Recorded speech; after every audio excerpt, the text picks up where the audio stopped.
Hello everybody, I am Tom and you are watching me play Solasta, Crown of the Magister. So in today's episode we're heading back to the Manaclon Ruin where we found the crown, because we now have all of the gems, I'm pretty sure.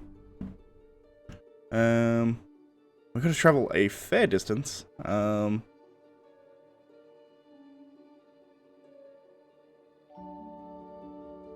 no major gate where I am, which is kind of unfortunate.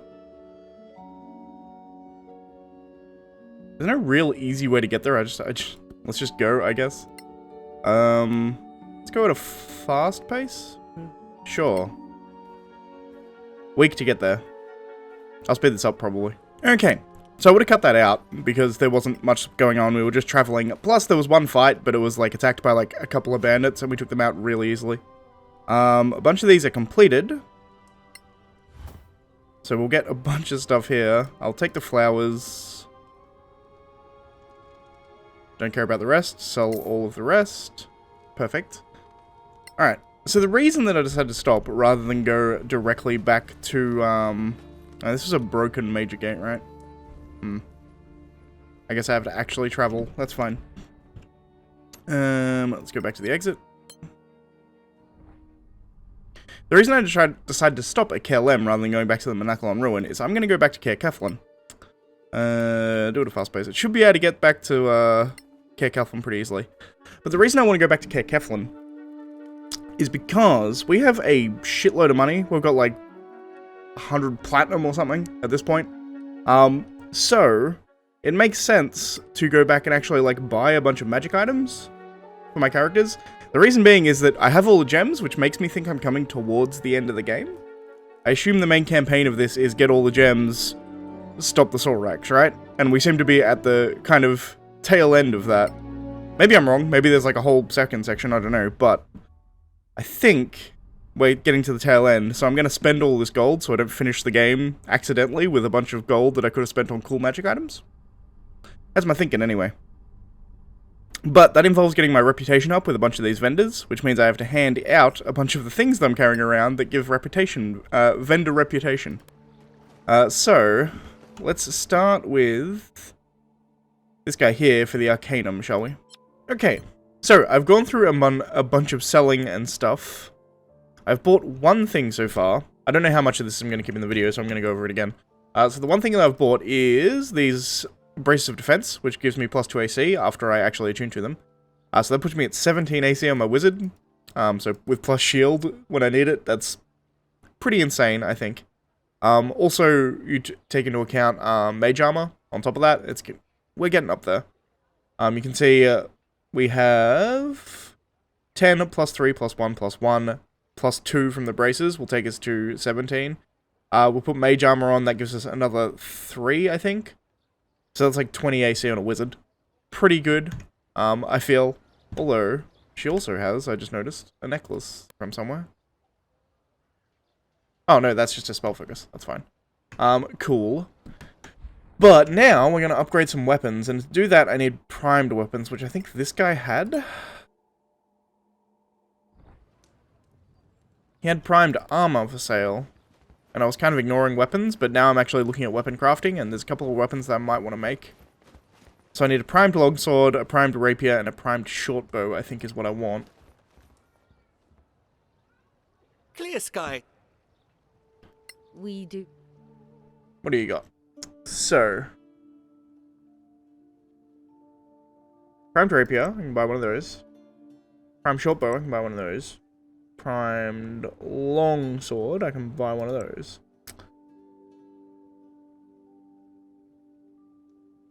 I think that's all I wanted. It's actually really cheap to buy those. Hilariously, it was like super cheap. But now that we have those, we can go into crafting. Hit C to try and go into crafting. So, what we're going to do, for Hunter, we're going to get him a Frostburn sword. I would like to get him the Dragon Blade, but we don't have a Shard of Fire. I don't know where you get one. I'm assuming it was somewhere in the volcano and I missed it. But, whatever. But the Dragon Blade is amazing. But, for now, we can just do this. So this is going to give, essentially, 2d8 damage rather than 1d8 damage that he normally does. So that's a big upgrade. 24 successes. Let's start crafting that, and then I guess we'll sleep at the inn. So we're going to be doing like a lot of resting in this point. But I want to craft all of these items so that my characters are like buffed up and ready to go, you know what I mean? Crafted the sword.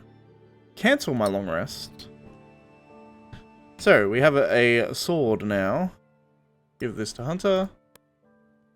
Hunter's new sword. That upgrades him quite a bit. He was a +1/+1. Now he's only a +1 for the attack bonus, but he's doing an additional D8 damage. Much better. So he's got a much better sword. I guess we're not upgrading his longbow, but that's fine.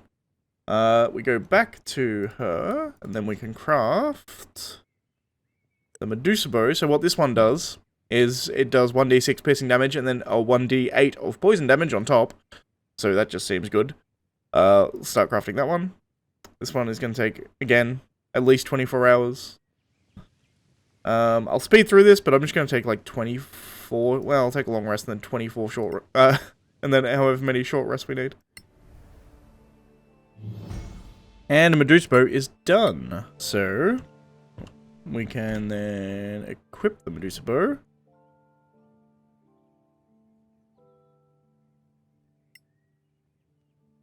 Oh, there it is. Medusa bow can go to her. So she now has, instead of a +2 short bow, she's got this short bow, which is only a +1 short bow, but it does a lot more damage. So this does 1d6 plus 1d8, whereas this does 1d6 plus 2. Which, you know, I feel like this is better. Now, she has the Elven Thin Blade. 1d8 plus 1, 1d6 plus 1. That's fine for now.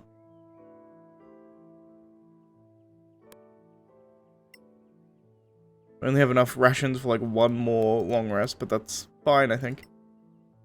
All things considered. We want to, same thing here, go into crafting. And we're going to craft the Black Viper. Which is arguably better than the Doomblade. It's more burst damage, and I feel like on a rogue I want burst damage. The DC 16, which is quite a bit harder. We're going to start crafting it.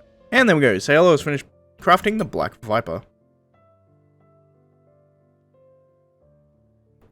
We don't actually need to take this long rest anymore.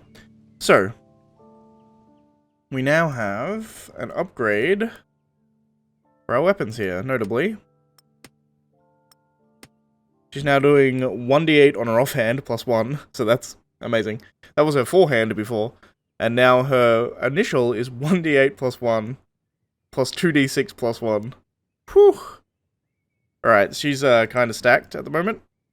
She can do a lot of damage very, very quickly. Sure, you start making it too. We'll just get everyone to craft it. Why not? We'll be crafting poison as we go. So, I think that's going to be it for that episode. I have no idea how long it's going to end up being, because I'm going to cut it down considerably. We did a lot of buying and selling and all that kind of stuff. I guess the one thing I will do off-screen is give out the rest of the things for reputation, and then put all of the books and shit that I don't need in my storage chest.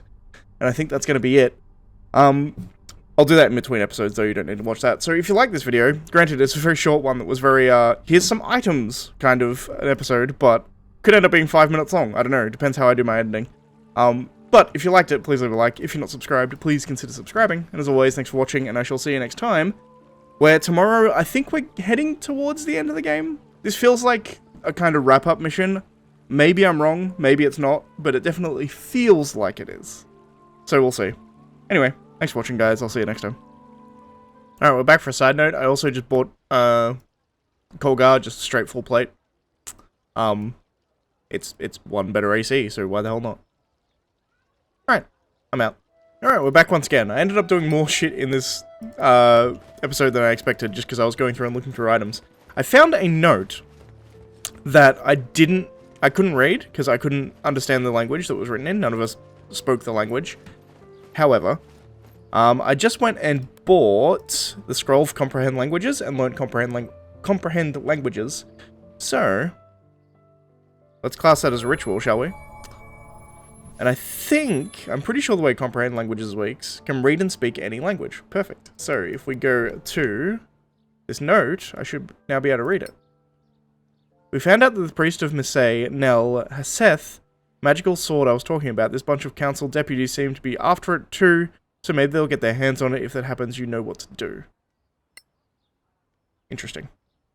This was a dude who attacked us when we exited the Temple of Misay. We got this and we couldn't read what it said, but now we can. It wasn't actually that interesting, but I thought I'd let you know that I got comprehend languages. I also bought knock. I don't know how often I'm going to use knock, honestly, but I have it in case we need it. If there's something that I just can't pick the lock with Sarah, then I can Zoe rather. Then I can go and knock it with Sayola and unlock it that way. But that's actually the end of the episode. See you next time, guys.